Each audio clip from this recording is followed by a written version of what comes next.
शिरोळ तालुक्यातील तेरवाडमधील पार्वती सहकारी सूत गिरणीत आज सायंकाळी 6:30 वाजण्याच्या सुमारास भीषण आग लागली।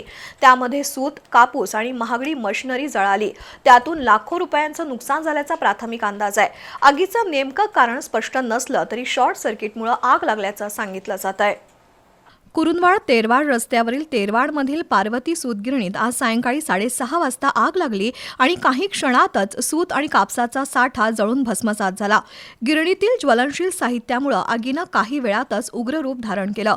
2 किलोमीटरवरूनही धुराचे लोट आणि ज्वाळा दिसत होत्या।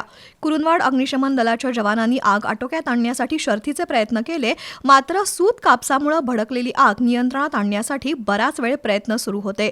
या घटनेची माहिती मिळताच आमदार राजेंद्र पाटील यड्रावकर यांचे पुत्र आदित्य यड्रावकर, कुरुंदवाडचे माजी नगरसेवक उदय डांगे, शुभम जोग, बाळासाहेब देसाई यांनी घटनास्थळी धाव घेतली।